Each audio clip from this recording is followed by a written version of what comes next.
Hello दोस्तों, welcome back to our YouTube channel Guru Masti जीएनएमटी। दोस्तों मैं आज इस सेशन में क्लास 12th का केमिस्ट्री से लेकर आया हूं और बहुत ही महत्वपूर्ण चैप्टर को लेकर, चैप्टर नहीं एक कहा जाए तो बहुत ही महत्वपूर्ण टॉपिक को लेकर आया हूं जो अंतर संबंधित प्रश्न से है ना।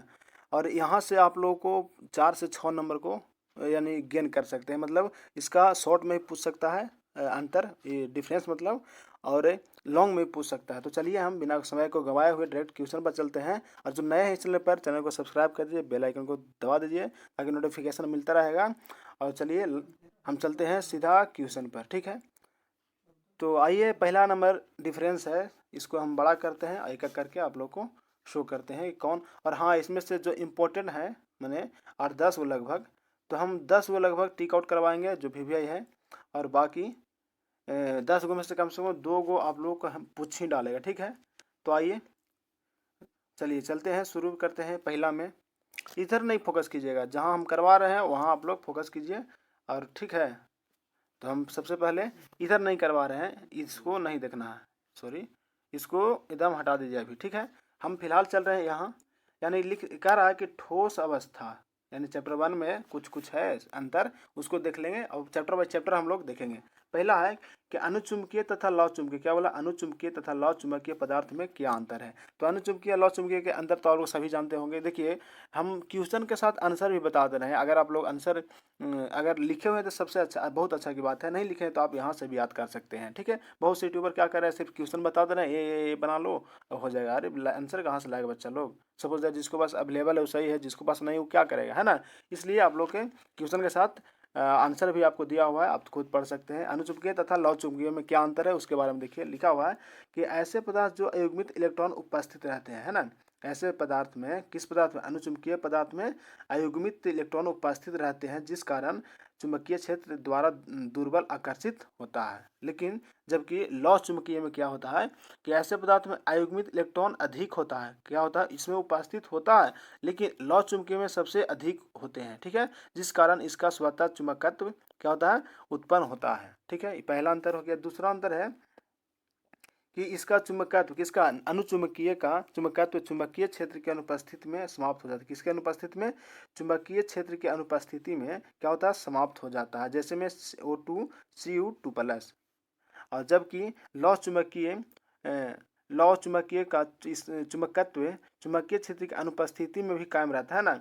मतलब लौ चुंबकीय का जो चुंबकीय क्षेत्र होता है, चुंबकीय क्षेत्र वह अनुपस्थित में भी कायम रहता है, लेकिन इसमें समाप्त हो जाता है। किसमें, अनुचुंबकीय में समाप्त होता है, लेकिन लौ चुंबकीय में उपस्थित रहता है चुंबकीय क्षेत्र, है ना। यानी जैसे में फेरस, कोबाल्ट, एक और लिख सकते हैं निकेल भी हो सकता है ना। चलिए, पहला अंतर हो गया, समझ में आया होगा सही से। चलिए, ये वीवीआई नहीं लगा सकते हैं, चलिए जो वीवीआई रहेगा ना उसको हम आप लोग के इंडिकेट कर देंगे और लगा देंगे। चलिए, इसको फिलहाल तो सभी को याद होगा। चलिए आगे चलते हैं क्वेश्चन नंबर 2 में। दूसरा नंबर कह रहा है कि शॉर्टकी दोष एंड फ्रेंकल दोष, है ना, त्रुटि उसी को बोलते हैं, यानी और बड़ा कर देते हैं इसको। चलिए देखिए सही से, कह रहा शॉर्टकी दोष एवं फ्रेंकल दोष, और इसको आप लोग वीवीआई लगाइए 2023 के लिए। 2000 है ना, पिछले बार शायद 23 बोल रहे हैं, 22 बोल रहे हैं, तो नहीं, 2023 एग्जाम के लिए आप लोग वीवीआई लगाइए इसको, और कन्फर्म है, पूछेगा ही पूछेगा, ठीक है। यानी शॉर्ट की त्रुटि तथा फ्रैंकल त्रुटि के बीच क्या अंतर है। तो शॉर्ट की त्रुटि यहाँ लिखा हो इधर, और फ्रैंकल त्रुटि ऐसा ही आप लोग लिखिएगा, ठीक है, अंतर लिखिएगा। कोई लगातार लिख देता है, पहले शॉर्ट की त्रुटि ऊपर लिख दिए और नीचे लिख देते हैं फ्रैंकल त्रुटि, नहीं, बीच में आप एक लाइन बनाइए और एक साइड शॉर्ट की एक साइड फ्रैंकल, और लिखा हुआ है कि शॉर्ट की में कि लैटिस से कटायन तथा एनायन का लुप्त हो जाना, है ना, ये किस में होता है, शॉर्ट की दोष में, है ना। और फ्रैंकल दोष में क्या होता है कि एनायन अपने स्थान को छोड़कर, है ना, इंटरसियल साइट में क्या चला जाता है, समझ चुके हैं। इसमें क्या होता है, लुप्त हो जाता है कौन, कटायन तथा अनायन, लेकिन अनायन अपने स्थान को छोड़कर, इसमें सिर्फ अनायन होता है और वो अपने स्थान को भी छोड़कर इनर्शियल साइड में चला जाता है। आगे देखिए, दूसरा में है अंतर, दूसरा अंतर है कि यह घनत्व को कम करता है, क्या करता है, शॉर्ट की दोष जो है घनत्व को, डेंसिटी को क्या करता है, कम करता है, लेकिन फ्रैंकल दोष में क्या होता है, घनत्व में कोई परिवर्तन नहीं होता है, याद रखिएगा, बहुत ही नॉर्मल है याद करने वालों के लिए। तीसरा है कि NaCl में त्रुटि है, जैसे एग्जाम्पल दे दिया, वो भी एग्जाम्पल भी एक तरह के क्या डिफरेंस ही है, और ढेर सारा हो सकता है, लेकिन हम लोग को जनरली अंतर आएगा तो मैक्सिमम 3 4 5 तक मैक्सिमम दे सकते हैं, काफ़ी है, नहीं तो नॉर्मल में 3 तक। NaCl में यह त्रुटि ज्ञात होता है फ्रैंकल दोष, शॉर्टकी दोष है ना, जबकि फ्रैंकल दोष AgBr में हम देख सकते हैं। ठीक है, चलिए आगे चलते हैं क्वेश्चन नंबर 3 में। तीसरा बोल रहा है कि फलक केंद्रित और अंतः केंद्रित फलक कोष्ठिका में अंतर कीजिए। ये नहीं पूछेगा, ये नहीं पूछेगा। चलिए आगे चलते हैं, ठीक है, ये नहीं पूछेगा। आगे चलते हैं क्वेश्चन नंबर 4 में है अष्टकोणीय और एक नताक्ष एकक कोष्ठिका में विभेद कीजिए, मतलब अंतर कीजिए। नहीं पूछेगा ऐसा। ठीक है, चलिए देखिए, आप लोग को सारा क्वेश्चन हम डिस्प्ले पर डाले हुए हैं। ऐसा थोड़ी है कि जो पूछेगा वो सिर्फ दिखाए, नहीं, हम सब लेकर आए हैं कि आप लोग को अगर सपोज दैट लग रहा है कि आप लोग को व्यू से कि पूछने वाला, तो आप लोग भी दे सकते हैं, है ना। हम कोई भगवान तो नहीं है कि चीज़ बता दें डायरेक्ट वही है, लेकिन हाँ अनुमानित कर सकते हैं। चलिए देखिए, विलियन में है कि आदर्श विलियन, ठीक है, आदर्श विलियन तथा अनादर्श, है ना, आइडियल और अनआइडियल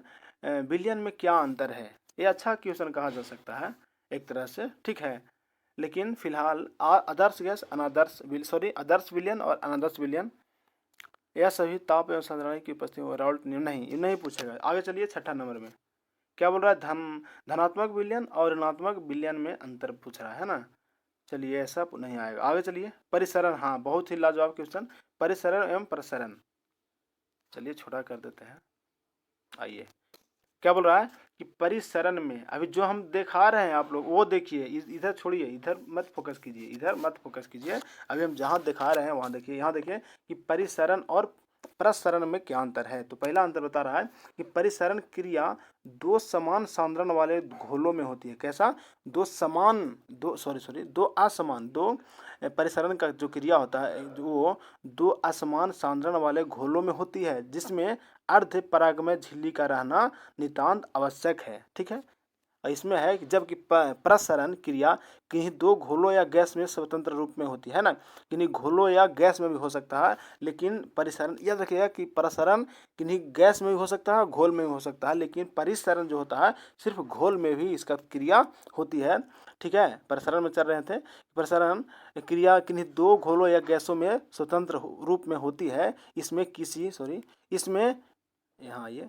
इसमें किसी झिल्ली की आवश्यकता नहीं होती है। ठीक है, और लेकिन प्रसरण में झिल्ली की आवश्यकता होती है। ठीक है, आगे देखिए दूसरा नंबर है कि इसमें परिसरण में केवल घोलक के अणु ही अर्धपरागमय झिल्ली से होकर अधिक सांद्र घोल की तरफ जाते हैं, जबकि प्रसरण में ऐसे घोलक एवं घोलक भी और घुल भी दोनों के अणु दोनों तरफ आते जाते हैं, मतलब इधर भी जाते हैं आते जाते हैं। इसमें सिर्फ क्या बताया, अर्धपरागमय झिल्ली से होकर अधिक सांद्र घोल की तरफ जाते हैं, कम से अधिक की ओर जाते हैं। ठीक है, इसमें सिर्फ घोलक भाग लेता है ना, घोलक के अणु इसमें, लेकिन प्रसरण में क्या, घोलक और घुल दोनों के अणु। बस याद रखिएगा, अच्छा से तरह समझ में आया होगा, है ना।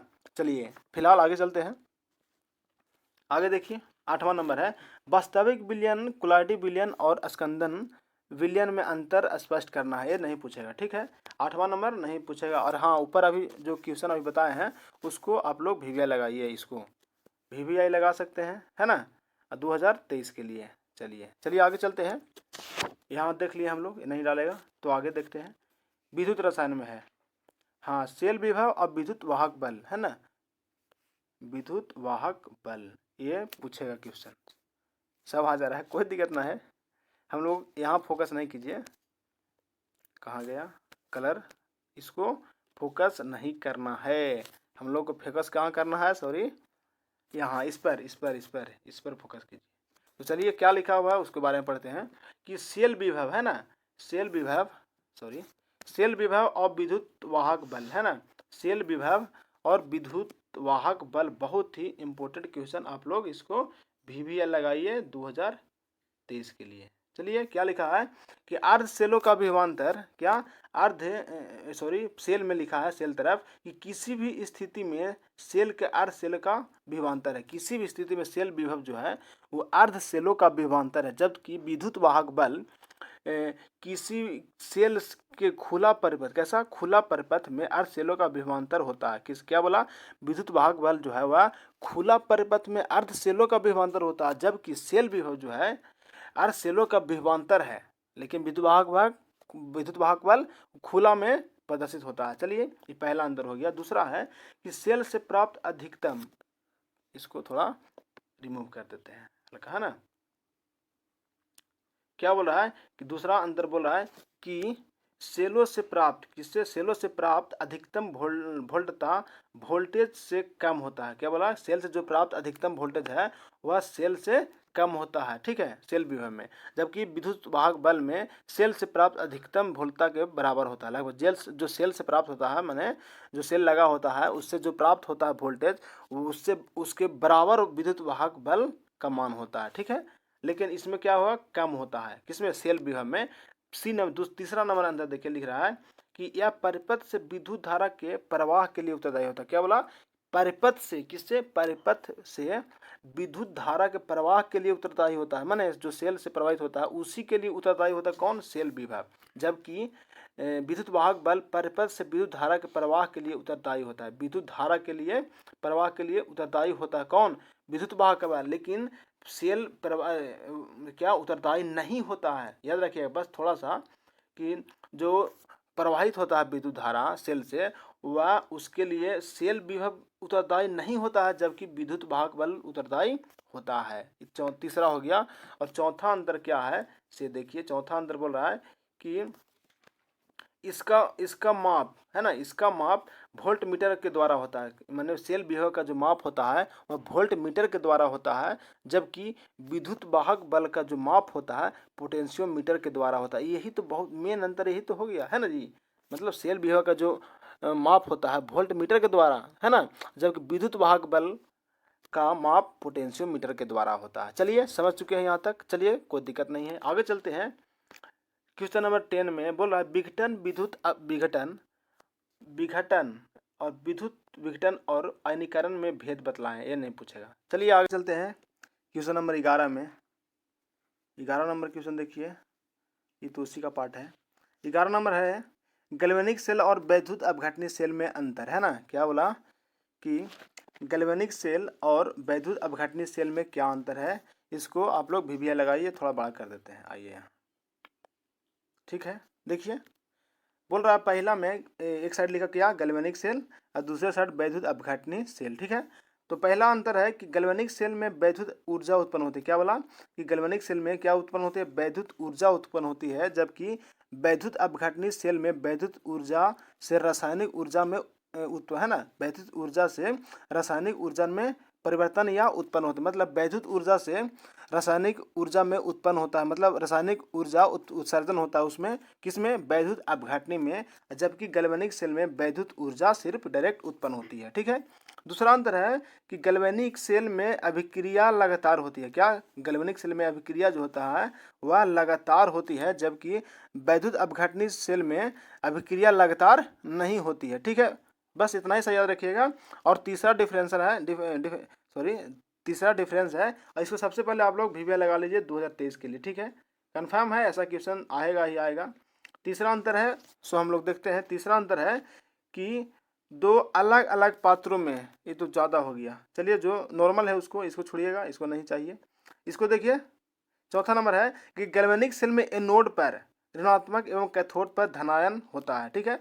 गैल्वेनिक सेल में क्या होता है कि एनोड पर ऋणायन होता है और कैथोड पर क्या होता है, धनायन, याद रखिएगा। जबकि वैद्युत अपघटनी में एनोड पर धनायन, किसके पर, एनोड पर धनायन, जस्ट मतलब गैल्वेनिक सेल के अपोजिट हो जाता है कौन, वैद्युत अपघटनी सेल। इसमें क्या बोला कि एनोड पर ऋणायन, और जबकि वैद्युत अपघटनी में एनोड पर धनायन, है ना, इसमें कैथोड पर धनायन, इसमें कैथोड पर ऋणायन होता है, ठीक है। यही अंतर मेन तो यही होता है, ठीक है। आगे देखिए एक और अंतर जान जाते हैं। चौथा नंबर कि इलेक्ट्रॉन का प्रवाह एनोड से कैथोड की ओर होता है ना। विद्युत सेल में जो होता है कि इलेक्ट्रॉन का प्रवाह एनोड से कैथोड, है ना, मतलब एनोड से कैथोड की ओर होता है, जबकि बाह्य स्रोत से इलेक्ट्रॉन दिए जाते हैं, किसमें, वैद्युत अपघटनी सेल में। वैद्युत अपघटनी, वैद्युत माने बाहर से, अपघटनी बाहर से, स्रोत बाहरी स्रोत से इलेक्ट्रॉन दिए जाते हैं, किसमें, वैद्युत अपघटनी में। बस 3-4 गो अंतर याद रखिए, उतना काफ़ी रहे। आगे चलते हैं विभव और सेल में, है ना, ईएमएफ इलेक्ट्रोमोटिव फोर्स उसी को बोलते हैं। विभव और सेल में अंतर स्पष्ट करना है, इसको भी आप लोग वीवीआई लगाइए। और 2023 के लिए, है ना, 2023 के लिए वीवीआई लगाइए, विभव में और सेल में, है ना। चलिए, विभव क्या है, विभव दो इलेक्ट्रोड के बीच उत्पन्न विभव का अंतर होता है। विभव जो है दो इलेक्ट्रोडों के बीच उत्पन्न जो विभव होता है उसी का अंतर होता है, उसी को क्या बोलते हैं, विभव। जबकि ईएमएफ है, जब परिपथ में कोई धारा न बहती हो, क्या बोला, जब परिपथ में कोई धारा नहीं बहती हो तब विभव का अंतर का सेल जो होता है वही ईएमएफ होता है। मतलब इसमें कोई, जब सेल में परिपथ में धारा नहीं बहती है तब उस वक्त जो विभव का अंतर होता है उसी को हम ईएमएफ कहते हैं। समझ चुके हैं। और इसमें क्या बोला, इलेक्ट्रोड के बीच उत्पन्न विभव, इसको इलेक्ट्रोड के बीच का उत्पन्न विभव होता है। इसमें जब परिपथ में धारा प्रवाहित नहीं होती है तब उसके बीच का जो दो विभवों का अंतर होता है उसको हम सेल या ईएमएफ बोलते हैं, इलेक्ट्रोमोटिव फोर्स। पहला अंतर है, समझ चुके हैं। दूसरा अंतर देखिए क्या है कि यह सेल ईएमएफ से कम होता है, समझ रखिएगा। बहुत ही नॉर्मल है कि यह सेल जो होता है, मतलब विभव, वह ईएमएफ से कम होता है, जबकि ईएमएफ अधिकता विभव होती है, ईएमएफ में अधिकता विभव की अधिकता होती है। चलिए, तीसरा अंतर है कि इसका मान निश्चित नहीं होता। किसका, विभव का मान जो होता है निश्चित नहीं होता है, जबकि सेल में ईएमएफ का जो मान होता है ना, उसका निश्चित होता है। ठीक है।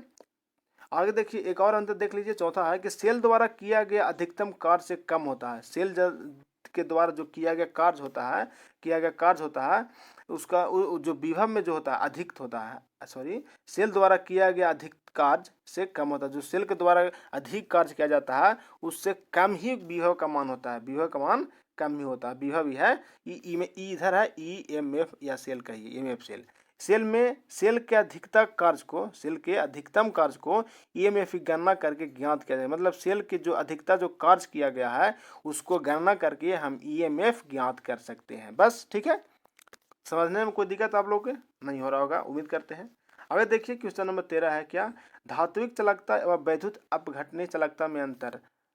धात्विक चालकता नहीं, ठीक है, मेटेलिक कंडक्टर नहीं, इसको नहीं पूछेगा 13 नंबर के। आगे चलिए 14 नंबर में रासायनिक बल गतिकी से है, आणविकता एवं अभिक्रिया की कोटि में, है ना, अभिक्रिया के कोटि में और आणविकता। ऐसा क्वेश्चन तो डालता ही है, नहीं फिलहाल, लेकिन इंशाल्लाह नहीं डालेगा। आगे देखिए, सरफेस टेंशन से है, सरफेस टेंशन बोल रहे हैं, सरफेस केमिस्ट्री यानी पृष्ठ रसायन से है, द्रव स्नेही विलयन और द्रव विरोधी। हाँ, द्रव स्नेही द्रव विरोधी, बहुत ही लाजवाब क्वेश्चन है, बस ज़्यादा नहीं है, थोड़ा सा है। चलिए देख लेते हैं इसका भी अंतर। पहला अंतर है कि द्रव स्नेहिक विलयन है, इधर है द्रव विरोधी विलयन। तो द्रव स्नेही में पहला अंतर है कि यह कोलॉइडी विलयन में परिक्षेपण माध्यम एवं परिक्षिप्त परावस्था के बीच अधिकता स्नेह होता है, जबकि द्रव विरोधी विलयन में परिक्षेपण माध्यम एवं परिक्षिप्त परावस्था के बीच आकर्षण नहीं होता है। इसमें क्या होता है, अधिक स्नेह, मतलब आकर्षित होना, है ना, स्नेह होता है। द्रव स्नेही विलयन में जो होता है वो परिक्षेपण माध्यम एवं परिक्षिप्त परावस्था के बीच क्या होता है, आकर्षित होता है, जबकि इसमें आकर्षित नहीं होता है। ठीक है। आगे देखिए, दूसरा अंतर है कि यह उत्क्रमणीय होता है। कैसा होता है, उत्क्रमणीय होता है, जबकि द्रव विरोधी विलयन जो होता है वह अनुत्क्रमणीय होता है। बहुत ही लाजवाब अंतर। तीसरा अंतर है यह टिंडल प्रभाव नहीं दर्शाता है, बहुत ही लाजवाब, इसका भी याद रखिए। यह क्या करता है, द्रव स्नेही टिंडल प्रभाव नहीं दर्शाता है, जबकि द्रव विरोधी जो होता है उसमें टिंडल प्रभाव दर्शाता है। समझ चुके हैं। ठीक है। आगे चलिए, सेशन को आप लोग लाइक जरूर कीजिएगा। 16 नंबर देखिए, क्या बोला, मल्टी मोलिकुलर और क्या मैक्रोमोलिकुलर में, इसको नहीं पूछेगा, मल्टी मोलिकुलर ही नहीं पूछेगा। आगे चलिए क्वेश्चन नंबर, चलते हैं नेक्स्ट क्या है, कोलॉइडी विलयन परिक्षिप्त परावस्था तथा परिक्षेपण माध्यम में विभेद करे, है ना, कुहासा द्रव, ये सब नहीं पूछेगा। एग्जाम्पल पूछता है कोलॉइडी विलयन का। ठीक है, कोलॉइडी विलयन का अगर एग्जाम्पल पूछेगा तो हम कुहासा मारेंगे, दूध भी कह सकते हैं, धुआं है, मक्खन है, और क्या है, धुआं, ये सब कोलॉइडी विलयन का उदाहरण है। एग्जाम्पल पूछता है, ऐसा अंतर नहीं पूछेगा। ठीक है। आगे चलिए, अवशोषण और अधिशोषण, बहुत ही अच्छा क्वेश्चन है। अवशोषण और अधिशोषण में अंतर है, बहुत ही लाजवाब है, तो इसको आप लोग चलिए देख लेते हैं। अवशोषण और अधिशोषण में क्या अंतर है? पहला अंतर है, एक तरफ है अधिशोषण, दूसरी तरफ अवशोषण। इसको भी आप लोग भिविया लगा दीजिए 2023 के लिए, ठीक है। एग्जाम 2023 के लिए भिविया लगाइए। कह रहा है कि यह पृष्ठ पर होता है, कौन? अधिशोषण जो होता है, अधि मैंने उस पर है ना, मतलब पृष्ठ पर होता है, अतः सरफेस फेनोमेना है ना। ये क्या, कौन सा फेनोमेना? सरफेस फेनोमेना, क्योंकि सरफेस पर होता है, पृष्ठ पर होता है। और अवशोषण में जो है यह इंटीरियर और बल्क में होता है, अतः बल्क फेनोमेना है ना। यह जो होता है इंटीरियर होता है, कौन? अवशोषण जो है इंटीरियर होता है, आंतरिक होता है, जबकि अधिशोषण जो होता है पृष्ठ के सतह पर होता है। दूसरा अंतर है कि इसमें अब्जॉर्बेंट के कणों का वितरण पृष्ठ तथा अंतस्थ में असमान होता है। जो अब्जॉर्बेंट के कणों का जो वितरण होता है वो पृष्ठ मतलब सतह पर और अंदर में क्या होता है? असमान होता है।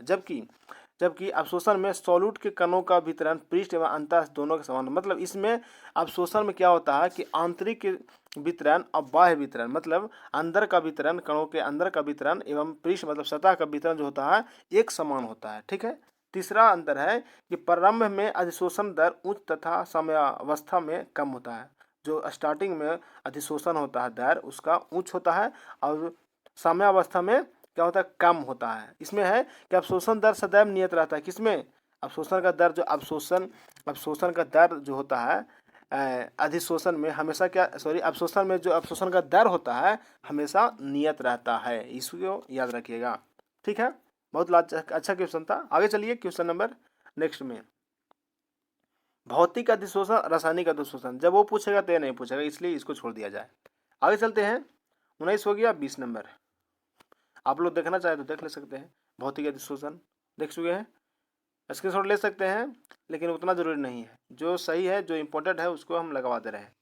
परासरण और विसरण, बहुत ही लाजवाब क्वेश्चन कि परासरण और विसरण में अंतर स्पष्ट करना है, ठीक है। परासरण है, परासरण, इसी को आप लोग क्या कर सकते हैं, एक तरफ परासरण लिख सकते हैं, सॉरी, एक तरफ परासरण लिख सकते हैं और बीच में ऐसे मारिए, और एक साइड क्या विसरण लिख सकते हैं, क्या? विसरण। इसको ऐसे कर दिया है, क्या है पहला में, इसको आप भिविया लगा दीजिए सबसे पहले 2023 के लिए, है ना। क्या बोल रहा है? पहला, प्रसारण में अर्ध परागमय झिल्ली का होना आवश्यक है। प्रसारण में जो होता है अर्ध परागमय झिल्ली का होना बहुत ही आवश्यक है, जबकि विसरण में किसी प्रकार के झिल्ली की आवश्यकता नहीं होता। समझ रहे हैं?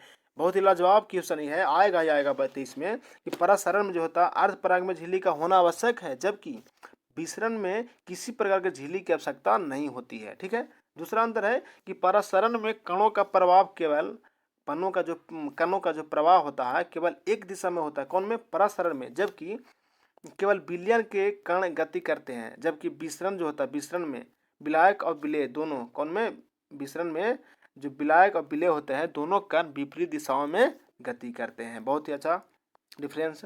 आगे तीसरा नंबर देखिए कि परासरण में विलायक के कण कम सांद्रण वाले विलयन से अधिक सांद्रण वाले विलयन की होता है ना।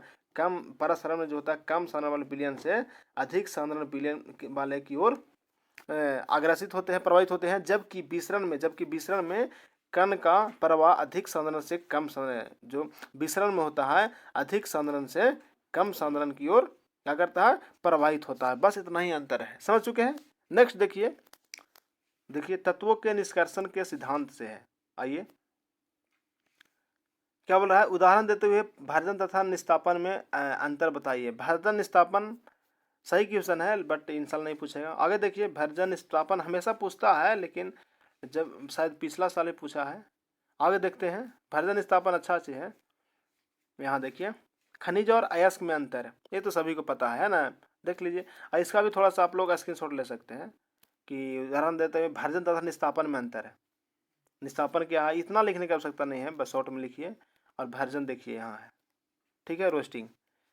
तो फिलहाल चलते हैं आगे, ये क्या है? जारण और निस्तापन। उससे पहले था खनिज अयस्क। इस खनिज अयस्क में सभी को पता है, तो चलिए हम इसको शॉर्ट में रिवीजन के रूप में कर लेते हैं। क्या है, खनिज एक तरफ है, एक तरफ है अयस्क। क्या बोला है, खनिज में प्रकृति में पाए जाने वाला धातुओं के निश्चय संगठन वाले यौगिकों को क्या कहते हैं, खनिज कहते हैं। जबकि प्रकृति में पाए जाने वाले खनिज और उसमें क्या उपस्थित अशुद्धि की जो मात्रा होता है उसको गैंग बोलते हैं, और उसको क्या बोलते हैं, अयस्क भी कहते हैं। दूसरा है, खनिज में धातु का निष्कर्षण, खनिज में क्या, खनिज से जो होता है धातु का निष्कर्षण सुगमता पूर्वक और कम खर्च में संभव हो सकता है और नहीं भी हो सकता। जबकि अयस्क से धातुओं का जो निष्कर्षण होता है बहुत ही कम खर्चा में संभव हो सकता है ना। अयस्क तो है, उसमें सिर्फ निकालना है, क्या धातु निकालना है, आराम से निकलेगा। अब खनिज में तो इसमें तो अशुद्धि भी पाया जाता है, उसको बाहर निकालिए, तब ऐसे ऐसे कीजिए, तब जाकर होता है। जबकि तीसरा नंबर है कि सभी खनिज अयस्क नहीं होते हैं। बहुत ही लाजवाब क्वेश्चन, ऐसा ऑब्जेक्टिव में भी आप लोग को डाल सकता है। यहाँ से आप लोग को एक दो को ऑब्जेक्टिव भी क्लियर हो जाएगा, समझिए। क्या है कि सभी खनिज अयस्क नहीं हो सकते हैं, जबकि सभी अयस्क खनिज होते हैं। कहने का अंतर बस थोड़ा सा हमें समझना है कि सभी खनिज क्या होते हैं, अयस्क नहीं हो सकते हैं, लेकिन सभी अयस्क खनिज हो सकते हैं। ठीक है, नेक्स्ट चलिए आगे। 13 नंबर में निस्तापन और जारन, एकदम कंफर्म मारिए इसको। सबसे पहले एकदम भी आई लगाइए 2023 के लिए। क्या कि निस्तापन और जारन में अंतर, तो जारन में अंतर और निस्तापन में अंतर। एक तरफ जारन है, दूसरी तरफ निस्तापन है। पहला है कि इसमें अयस्क को हवा के साथ गर्म किया जाता है। किसमें, जारन में जो है किसी भी अयस्क को क्या करते हैं, हवा की उपस्थिति में गर्म करते हैं। जबकि निस्तापन में अयस्क को क्या करते हैं, हवा के साथ गर्म नहीं करते हैं। ठीक है, पहला अंतर हो गया। दूसरा अंतर है कि यह विधि सल्फाइड अयस्कों के लिए उपयुक्त होता है। जो जारन की विधि होता है उपयुक्त होता है सल्फाइड अयस्कों के लिए, जबकि निस्तापन का जो विधि होता है कार्बोनेट तथा हाइड्रेट अयस्क के लिए उपयुक्त होता है। हाइड्रेट, कार्बोनेट तथा हाइड्रेट अयस्क के लिए। तीसरा है, चलिए तीसरा लॉन्ग है, लॉन्ग हम लोग छोटा मोटा देखे यार, 3 को 4 को काफी हो जाता है जी, 10 को 15 को याद करने से क्या फायदा। बोल रहा है कि इस विधि में अयस्क का छिद्रयुक्त होता है ना। इस विधि में अयस्क का छिद्रयुक्त होना जरूरी है। इस विधि में अयस्क का जो छिद्रयुक्त होता है वह रहना बहुत जरूरी है। जबकि इस विधि में अयस्क के छिद्रयुक्त हो जाते हैं इसमें इससे जिससे कि आगे की क्रिया आसान हो जाती है। ठीक है, आगे चलिए क्वेश्चन नंबर 24 में क्या बोल रहा है, निम्नलिखित में उदाहरण सहित अंतर स्पष्ट करना। कच्ची कच्ची गलक तथा धातुमल, प्रगलन तथा भर्जन। गलक तथा धातुमल देख लीजिए, ठीक है, प्रगलन तथा भर्जन नहीं देगा। गालक तथा धातुमल देख लीजिए, ठीक है। नहीं गालक, प्रगलन तथा भर्जन देख लीजिए, यानी कि स्मेल्टिंग और रोस्टिंग। यहाँ आइए, स्मेल्टिंग और रोस्टिंग किसको कहते हैं कि प्रगलन में अयस्क को कुछ उपचायक पदार्थ मुख्यतः कार्बन की उपस्थिति में धातु में परिवर्तन करने के लिए गर्म किया जाता है। किसका, प्रगलन का, मतलब स्मेल्टिंग का। जबकि वायु की सीमित मात्रा में, कैसा, वायु की सीमित मात्रा की उपस्थिति में अयस्क को गलनांक से नीचे गर्म करने की क्रिया जो होता है वो हम रोस्टिंग या भर्जन कहते हैं। बस थोड़ा सा अंतर है। फिलहाल आगे चलते हैं। पी ब्लॉक के तत्व एवं पी और डी ब्लॉक के तत्व में पहला है श्वेत तथा लाल फास्फोरस के गुणों एवं संरचनाओं के भेद कीजिए। इसमें नहीं पूछेगा। आगे चलिए, श्वेत तो उसी का अंदर बताया है। डी ब्लॉक धातुएं क्षारीय एवं क्षारीय मृदा धातु, ये सभी धातु। चलिए ये नहीं पूछेगा। आगे चलिए, कार्बनिक रसायन में है ना, कार्बनिक रसायन एल्किन तथा एल्काइन में अंतर, ऐसा नहीं पूछेगा। ये ऐसा पूछेगा भी तो आप लोग आराम से बना दे कि एल्केन में कैसे बनता है, एल्काइन क्या होता है, इसमें कितने बंधक होते हैं, इसमें कितने बॉन्ड होते हैं ना कार्बन कार्बन के बीच। चलिए ये नहीं पूछेगा। आगे चलते हैं क्वेश्चन नंबर 1 डिग्री 2 डिग्री है ना। मिथनॉल एवं इथेनॉल में क्या अंतर है, अथवा मिथाइल अल्कोहल एवं इथाइल अल्कोहल में अंतर है क्या, इसको बोलना है। बस देख लीजिए थोड़ा सा, मिथनॉल में और मिथाइल अल्कोहल में क्या अंतर है, थोड़ा सा देखिए। लिखा हुआ कि यह आयोडोफॉर्म जांच नहीं करता है, जबकि आयोडोफॉर्म जांच करता है कौन, इथेनॉल। इतना ही अंतर है इसको लिख दीजिएगा। रिएक्शन का नो रिएक्शन, रिएक्शन किया, खत्म हो गया कहानी। ठीक है, फिलहाल आगे चलते हैं। 1 डिग्री 2 डिग्री 3 डिग्री अल्कोहल में विभेद करिए, नहीं पूछेगा, ये बकवास है। आगे देखिए, एस्टाल्डिहाइड कीटोन, यह नहीं पूछेगा। एस्टाल्डिहाइड कीटोन नहीं पूछेगा जी। आगे देखिए, एल्कोहल एवं फिनॉल ऐसा पूछ सकता है, तो आप लोग इसका VVI लगा सकते हैं। VVI लगाइए 2023 के लिए। क्या कह रहा है कि एल्कोहल में और फिनॉल में अंतर। पहला अंतर है कि लिटमस घोल पर लिटमस एल्कोहल का जब लिटमस घोल पर एल्कोहल का कोई प्रभाव, लिटमस घोल पर जो होता है एल्कोहल का कोई प्रभाव नहीं पड़ता है, जबकि फिनॉल जो होता है वह नीले लिटमस घोल को क्या करता है, लाल कर देता है। फिनॉल क्या करता है कि नीले लिटमस घोल को लाल कर देता है, लाल रंग में बदल देता है, जबकि एल्कोहल जो होता है वह उसका लिटमस घोल पर कोई प्रभाव नहीं पड़ता है। पहला अंतर समझ गए। दूसरा अंतर देखिए क्या है कि FeCl के घोल, इसको नहीं देखिए, अच्छा देख लीजिए कि FeCl के घोल के साथ एल्कोहल कोई विशेष रंग प्रकट नहीं करता है, जबकि FeCl के घोल फिनॉल के साथ कुछ विशिष्ट रंग देते हैं, जैसे भूरा, लाल इत्यादि रंग देता है। कौन? FeCl3 के घोल के साथ। चलिए तीसरा है कि एल्कोहल NaOH के जलीय घोल के साथ अभिक्रिया नहीं करता है ना। फिर एल्कोहल जो है NaOH सोडियम हाइड्रोक्साइड के साथ जलीय घोल के साथ क्या करता है, अभिक्रिया नहीं करता है, जबकि फिनॉल जो है NaOH के जलीय घोल के साथ अभिक्रिया करके क्या होता है, सोडियम लवण का Na का क्या करता है, निर्माण करता है। ठीक है, चलिए आगे चलते हैं। नेक्स्ट देखिए, नेक्स्ट क्या है, मेथनोइक अम्ल एवं इथेनोइक अम्ल। बहुत ही लाजवाब क्वेश्चन है, ठीक है, यानी कि 32 नंबर को आप लोग भिविया लगा दीजिए। ये तो 100% पूछेगा जी, आप लोग लिख के रख लीजिए, ठीक है, याद रखिएगा इसको, आपको 2023 में पूछेगा ही पूछेगा। बोल रहा है पहला है इसका मेथनोइक अम्ल और इथेनोइक अम्ल, और ऊपर करते हैं और लोग देखिए मेथनोइक अम्ल में क्या बोल रहा है। पहला अंतर है कि मिथनोइक अम्ल में एक एल्डिहाइड ग्रुप होता है। क्या होता है? COOH जो है ना, ये एल्डिहाइड है, ठीक है, यानी मिथनोइक अम्ल में एक एल्डिहाइड ग्रुप है, अतः यह एल्डिहाइड का गुण जिसमें एल्डिहाइड ग्रुप जिसका ग्रुप रहेगा उसी का गुण प्रदर्शित करेगा ना जी, है ना। चलिए इसमें है कि इथेनोइक अम्ल में एल्डिहाइड ग्रुप नहीं है, सॉरी एल्डिहाइड CHO होता है, सॉरी माफ कीजिएगा, CHO जो होता है वो एल्डिहाइड ग्रुप के हैं, ठीक है, CHO क्या, CHO एल्डिहाइड बोलते हैं। अब क्या बोला, इथेनोइक अम्ल में क्या है, एल्डिहाइड ग्रुप नहीं है, अतः यह एल्डिहाइड का गुण प्रदर्शित नहीं करता है। जब जिसमें एल्डिहाइड ग्रुप नहीं रहेगा उसमें नहीं प्रदर्शित कर देगा, ठीक है। आगे चलिए, पहला है मेथनोइक अम्ल टोलेन अभिक्रिया को सिल्वर दर्पण में अपकृत करता है। मेथनोइक अम्ल जो है वो टोलेन अभिक्रिया को, किसका, टोलेन अभिकर्मक को सिल्वर दर्पण में अपकृत कर देता है, जबकि इथेनोइक अम्ल टोलेन अभिकर्मक को सिल्वर दर्पण में अपकृत नहीं करता है, ठीक है। आगे देखिए तीसरा है कि मेथनोइक अम्ल फेलिंग विलियन को लाल क्यूप्रस ऑक्साइड में अपकृत करता है। किसका? फेलिंग विलियन को क्या, लाल क्यूप्रस में, है ना, लाल क्यूप्रस में ऑक्साइड में अपकृत करता है, जबकि इथेनोइक अम्ल फेलिंग विलियन को लाल क्यूप्रस ऑक्साइड में अपकृत नहीं करता है, ठीक है। चलिए इतना 3 को काफी है फिलहाल। आगे चलिए, अब आ गया जैव अणु, बायोमोलिकुल्स। इसमें देख लीजिए, अब पहला ही क्वेश्चन इतना लाजवाब है जो कहा नहीं जा सकता है, जो है DNA और RNA से संबंधित, बहुत ही अच्छा है। DNA तथा RNA के महत्वपूर्ण संरचना एवं क्रियात्मक का में अंतर है। आप लगाइए एग्जाम 2023 के लिए VVI, एक तरफ है DNA, दूसरा तरफ RNA। DNA में जो है, DNA में 5 कार्बन परमाणु वाला शर्करा अणु होता है, जिसे 2D है ना, 2D जिसे 2D ऑक्सीराइबोज कहते हैं, जबकि RNA में राइबोज शर्करा होता है, सिर्फ राइबोज शर्करा होता है, ठीक है। आगे देखिए दूसरा है कि चतुर्थ क्षारक DNA में थायमिन होता है। चतुर्थ जो चौथा क्षारक होता है DNA में, उसको हम थायमिन बोलते हैं, जबकि RNA में यूरेसिल होता है। RNA में क्या होता है, यूरेसिल होता है, लेकिन DNA में थायमिन होता है। चतुर्थ क्षारक DNA में थायमिन, लेकिन RNA में यूरेसिल। बहुत ही लाजवाब है अंतर। ये शायद ऑब्जेक्टिव में पूछेगा कि RNA में क्या होता है, तो यूरेसिल, और DNA में तो थायमिन, ठीक है। आगे देखिए, DNA की संरचना जो होता है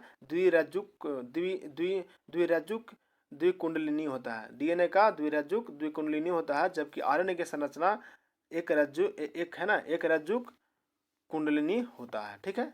आगे है चौथा कि DNA आनुवंशिकता का रासायनिक आधार होता है। DNA के आधार पर, है ना, आनुवंशिकता होता है, जबकि RNA वास्तव में कोशिका में प्रोटीन का संश्लेषण करते हैं। कौन? RNA, ठीक है। चलिए इतना अंतर काफी है। आगे देखते हैं, आगे है, चलिए 34 नंबर, इधर हो गया है ना। 34 नंबर, रेशेदार तथा गोलिकाकार, है ना। रेशेदार तथा गोलिकाकार प्रोटीन को विभेदित किया जाता है, कीजिए, अंतर कीजिए, ये नहीं पूछेगा। नेक्स्ट चलिए 35 नंबर, नेक्स्ट बहुलक, है ना। क्या है, इसको बोलते हैं पॉलीमर्स, है ना। ताप सुघट्टे और ताप दृढ़ बहुलक में क्या अंतर है, चलिए ये नहीं पूछेगा फिलहाल। आगे चलते हैं, लास्ट कर गया, है ना। तो शायद इसमें हम 7-8 को क्वेश्चन आप लोग को बताए हैं वीवीआई, तो आप लोग उसको कंफर्म पूरी तरह से आप लोग उसको रट के जाइएगा, याद करके जाइएगा, ताकि आप लोग को याद करने में किसी तरह से परेशानी ना हो, एग्ज़ाम में आपको किसी तरह से प्रॉब्लम ना हो, ठीक है, एग्ज़ाम 2023 में। तो हम इस वीडियो में इतना ही, नेक्स्ट वीडियो लाते हैं आप लोगों को। अभी बचा हुआ केमिस्ट्री का 2009 से 2022 तक क्वेश्चन बैंक्स बहुत ही जल्द हम लाएंगे। इस वीडियो में इतना ही, मिलते हैं अगले वीडियो में, तब तक के लिए धन्यवाद, जय हिंद।